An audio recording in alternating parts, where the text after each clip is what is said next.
My name is Sister Eileen Spanier, and I'm a Grey Nun of the Sacred Heart. Over the past 33 years, I've had several special experiences, many of them during my years as an elementary school principal. If my life could be organized into a limited series for Netflix, I would call this particular season, It Takes a Village. And the following episode would be titled, It's Time for a New Answering Machine. In 1993, I became the principal of an elementary school in Brooklyn, New York. During the summer of 1994, one of our younger immigrant mothers lost her brief battle with breast cancer. She was a native of Nigeria, a practicing nurse, a wife to her Nigerian husband, and the mother of four very young girls, the youngest of which was barely a year old, and the eldest merely a third grader. With literally no blood relatives in the area, my faculty stepped in to provide a safe place for them to do their homework, have a snack, and play until their father got home from work. Much later, I realized that when they did get home, the third grader was responsible for most of the household chores and caring for her three younger siblings. In August of 1996, I had a visit from the dad. He seemed distressed and was upset because he was behind with his tuition payments. He told me that he had been ill all summer and was just returning to work. His third daughter was ready to begin first grade, and he wanted all three girls to remain in our school. We quickly decided on a plan that would allow him to get caught up financially without any disruption for the girls. A few short months later, in late November, actually the day before Thanksgiving, I received a call informing me that Mr. Oko had passed away unexpectedly from cancer complications. Now we had 4 orphan sisters, 3 attending our school, and the youngest one just barely turning 4 years of age. Without losing a beat, administration, faculty, and the entire STA family stepped in to provide whatever was needed and to be a compassionate presence for the girls. When the dust settled on the situation, a friend of the family stepped in to take custody of the girls. We did not want the girls to lose the stability they had at our school, but the caretaker lived in another borough, and the trip to and from school on public transportation was prohibitive. So I began my daily drive from Brooklyn to Queens and back to Brooklyn to begin and end each school day. Teachers and staff made sure that the 3 older girls had what they needed for school: someone to help them with their hair, provide a listening ear, and mediate sisterly squabbles. Fortunately, all 3 girls were very tall for their age and looked older than they were. And that is how Ify began kindergarten when she was just turning 4. We all navigated through uncharted waters for the next 6 months, and we began to realize that we needed some extra financial assistance to help support the girls into the future. By that time, the 4 girls were living during the school week with one of our teachers and her mother. This provided a more stable, family-like unit with a built-in grandma who cooked and baked and taught how to eat healthy foods. The young ladies were growing taller. Their skirts and shoes did not last very long.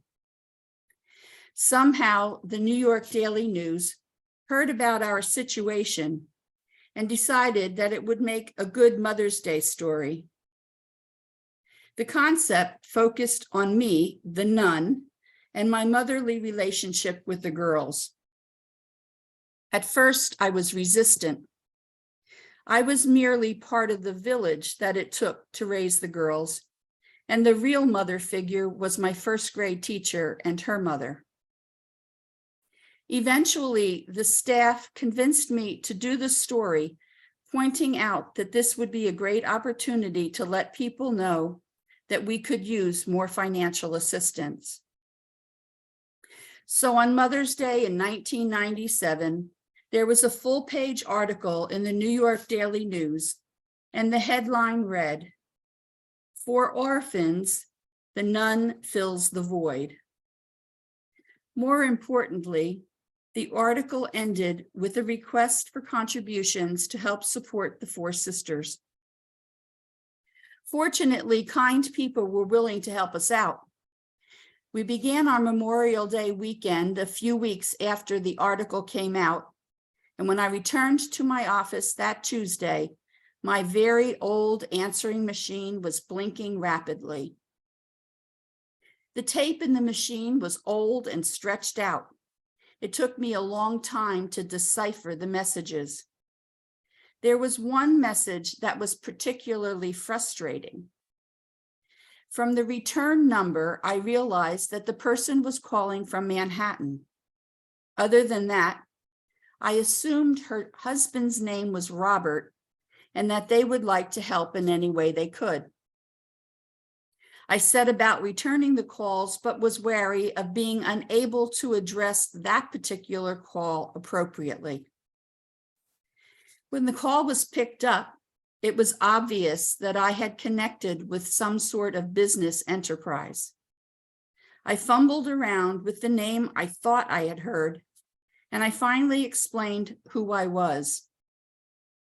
Before I could say another word, the woman at the other end rushed to say, "Oh, sister, she's going to be so sorry that she missed your call.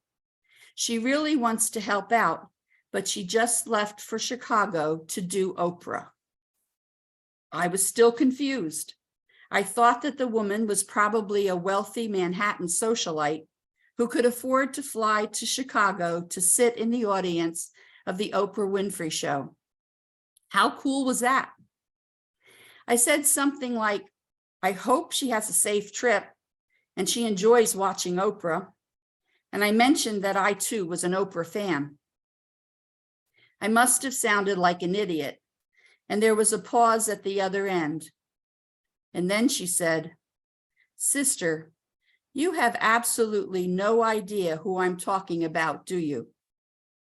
I came clean and told her about my ancient answering machine with the stretched out tape, and that I was clueless.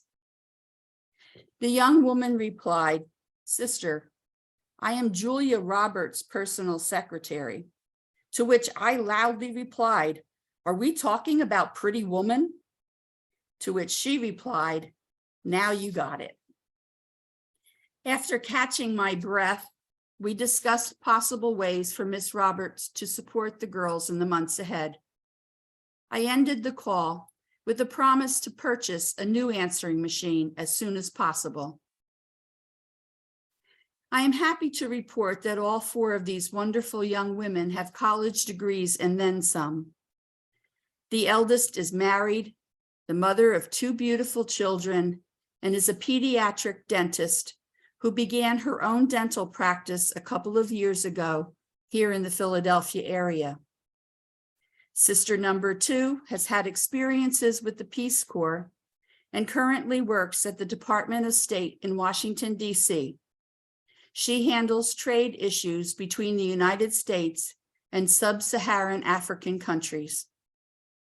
The next in line is a graduate of the University of Pennsylvania and works overseas as a nurse practitioner, is an entrepreneur with a side business as a baker. The baby of the family is an internet influencer in the fashion arena, while her day job finds her in a medical laboratory working on a cure for breast cancer. These young women have worked hard, which is the best way that they can thank the village that helped to raise them.